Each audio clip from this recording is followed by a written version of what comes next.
Ryder is currently unemployed. I understand he was let go from his last position over in Rochester Hills, Michigan. Ryder is not Michael Haddock's son or friend.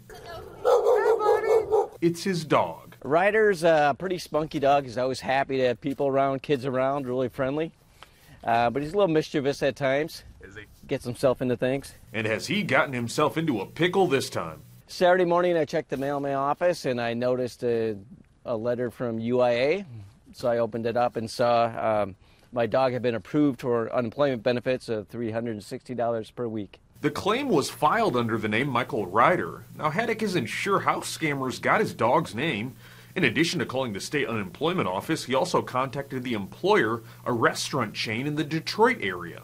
I felt like back in school when I would tell the teacher that the dog ate my assignment.